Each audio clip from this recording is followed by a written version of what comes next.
10 मुहर्रमुल हराम सन 61 हिजरी करबला की सरजमीन पर नवासे रसूल जिगर गोशे बतूल शहजादे मौलाए कायनात सैयदना शेर खुदा अली मुर्तज़ा करमल्लाहु वजह करीम सैयदना इमाम हुसैन अलैहिस्सलाम अपने और अपने घर वालों की शहादत पेश करते हैं। सवाल ये पैदा होता है कि वो शहादत जो पेश कर रहे हैं उनको शहीद करने वाला उनके घर वालों को कत्ल करने वाला कौन है? जो उनकी औलाद को मिटा देना चाहता है? कौन है जो अपने नबी के घर वालों की नस्लों को मिटा देना चाहता है?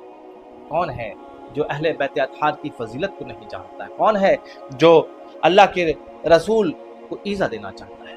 बिलाशुबा ये वही लईन है जो क़यामत तक के लिए इससे बड़ा बदबख्त कोई दूसरा शख्स नहीं गुजरा, वो यजीद बिन मुआविया। यजीद बिन मुआविया वो है जो कुरान पाक की नफी करता था। अल्लाह जल्ल शाअनुहु ने कुरान पाक में इरशाद फरमाया, या अय्युहल्लज़ीना आमनू इन्नमल खम्रु वल मैसिरु वल अंसाबु वल अज़लामु रिज्सुम मिन अमलिश शैतान। शराब की हुर्मत का ऐलान फरमा दिया, और ये बदबख्त लईन शराब नोशी करता भी था, और इस कदर खुलेआम शराब नोशी करता था कि शराब नोशी का खुलेआम चलन हो गया, फैशन हो गया। यहाँ तक कि मक्का और मदीना में भी शराब खुलेआम पिया जाने लगा।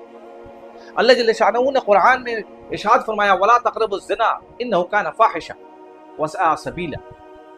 ज़िना की हुर्मत बयान कर दी, लेकिन ये बदबख्त ज़िना को आम कर दिया। उसके वजह कर ये हुआ कि उनके मानने वाले उसके हाली मुहाली और वो भी इन अमाल के मुर्तकिब होने लगे, और धीमे धीमे ये बदअमालियाँ हर जगह फैल गई। कुरान पाक में अल्लाह जल्ल शाअनुहु ने इरशाद फरमाया, हुर्रिमत अलैकुम उम्महातुकुम व बनातुकुम व अख़वातुकुम व अम्मातुकुम व खालातुकुम व बनातुल अख़ि व बनातुल उख़्त। बता दिया कौन कौन रिश्ते तुम पर हराम हैं, लेकिन इस बदबख्त ने उन तमाम रिश्तों को पामाल कर दिया। हज़रत माक़िल बिन सिनान रज़ी अल्लाह तआला अन्हु सहाबी रसूल थे, वो फरमाते हैं कि ये बदबख्त फिस्क़ व फुजूर तो करता ही था और अपने महरमात से निकाह करता था।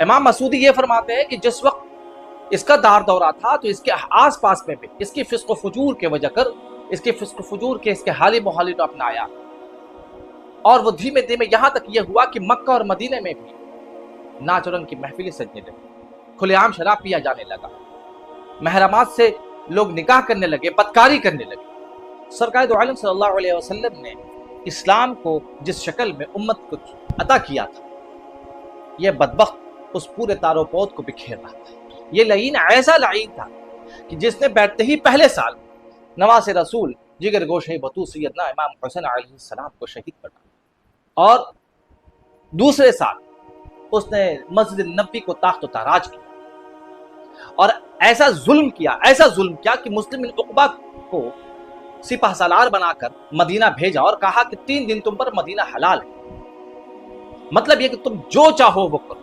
और उसने वो जुल्म किया, वो सफाकी किया, वो दरिंदगी किया जिसकी कोई दूसरी नज़ीर नहीं। 700 कारियों को शहीद किया जो बड़े फ़क़ीह और बड़े ज़बरदस्त आलिम थे, जो सहाबा और ताबईन में थे।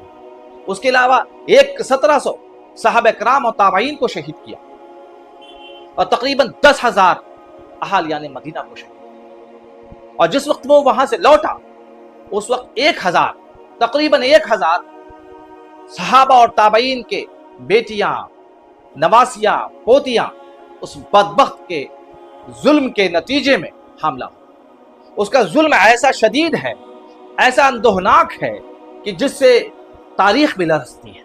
वो सिर्फ एक फासिक व फाजिर नहीं था, वो सिर्फ एक जालिम नहीं था, एक सफाक नहीं था, वो सरकार दो आलम सल्लल्लाहु अलैहि वसल्लम को ईज़ा देने वाला था। शेख अब्दुल हक मुहद्दिस देहलवी रहमतुल्लाह अलैह फरमाते हैं कि लोग कहते ये हैं कि वो गुनाह कबीरा का मुर्तकिब था। अरे मैं तो ये कहता हूँ, शेख अब्दुल हक मुहद्दिस देहलवी फरमाते कि मैं तो ये कहता हूँ कि क्या तुमने हदीस नहीं सुनी है कि जिसने खातून जन्नत को और उनके औलाद को तकलीफ दिया उसने मुझे ईज़ा दिया। और अल्लाह जल्ल शाअनुहु का फरमान है कि इन्नल्लज़ीना युअज़ूनल्लाह व रसूलहु लअनहुमुल्लाहु फिद दुनिया वल आखिरह व अअद्दा लहुम अज़ाबन मुहीना। जिसने अल्लाह उसके रसूल को ईज़ा दी, अल्लाह उस पे दुनिया में भी और आखिरत में भी लानत भेजता है, और उसके लिए हौलनाक अजाब तैयार कर रखा है। उसके कुफ्र के बारे में इस आयत से सरीहन साबित शेख अब्दुल हक मुहद्दिस देहलवी फरमा रहे हैं। इसी तरह से तमाम बड़े बड़े मुहद्दिसीन, फुक़हा اکابرین نے اس کے کفر پہ، اس کے اس بدبختی پر صریحاً روشنی ڈالی اور فرمایا ہے کہ یہ بدبخت صریحاً کافر تھا، اور اس پر لعنت اس وقت بھی تھی اور آج بھی قیامت تک اس پر لعنت رہے گی، دنیا اور آخرت دونوں کی لعنت اس پر ہے۔ مدینہ منورہ کی ایک روایت یہ ہے کہ سعید بن مسیب رضی اللہ تعالیٰ عنہ فرماتے ہیں کہ 3 دن تک وہ، جب وہاں پہ ظلم چل رہا تھا، 3 دن تک وہ مسجد نبی میں ممبر رسول کے نیچے چھپے رہے، نہ وہاں اذان ہوئی، نہ وہاں نماز ہوئی، نہ وہاں جماعت ہوئی، وہاں گھوڑے بندھے رہے، وہاں غلاظتیں ہوتی رہی، مسجد نبی کی توہین ہوتی رہی۔ سعید بن مسیب رضی اللہ تعالیٰ عنہ فرما رہے ہیں کہ 3 دن تک میں نے وہیں پہ چھپ کر نماز پڑھی، اور روضہ رسول صلی اللہ علیہ وسلم سے دھیمی دھیمی آواز آتی تھی اذان کی، جس کو سن کے میں سمجھتا تھا کہ اس وقت فجر ہوئی ہے، اس وقت ظہر ہے، اس وقت عصر ہے، اس وقت مغرب ہے، اس وقت عشاء ہے۔ یہ وہ بدبخت ہے کہ اس نے جب مدینہ منورہ کو تاخت و تاراج کیا، اس کے بعد اس نے مکہ معظمہ کا ارادہ فرمایا۔ پھر یزید نے مکہ معظمہ فوج بھیجوائی اور مکہ معظمہ میں منجنیق کے ذریعے کعبۃ اللہ کو جلا دیا، کعبۃ اللہ کو تاخت و تاراج کیا، اور اسی درمیان اس کی ہلاکت ہو۔ جب امام حسین علیہ السلام کو شہید کیا گیا اور ان کے سر مبارک کو یزید کے سامنے پیش کیا گیا، تو اس بدبخت نے امام حسین کے لب مبارک پر چھڑی سے ایک ضرب لگائی اور اشعار پڑھے کہ لیت اشیاقی ببدر شہید جزع الخزرج من بقع العسل، کاش میرے بدر والے آبا و اجداد نیزوں کی ضرب کی وجہ سے خزرت کی جزع و چیخ و پکار دیکھتے۔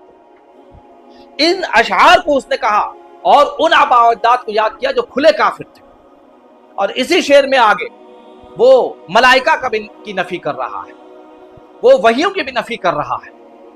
اسی وجہ سے امام ابن عساکر نے کہا کہ اس شعر کے وجہ اور یہ شعر پورے صحت کے ساتھ پہنچا کہ یزید نے یہ شعر امام حسین علیہ السلام کے سر مبارک کے سامنے چھڑی کہ اسے ان کے چہرے مبارک کو چھو کر کہا اور گستاخی کے ساتھ اس شعر کو پڑھا، اس کے وجہ سے وہ کافر ہو گیا کیونکہ اس نے ملائکہ کا انکار کیا۔ اور اسی وجہ کا علامہ تفتازانی اور بڑے بڑے ائمہ نے بھی اس شعر کی بنیاد پر اس کو کافر کہا ہے۔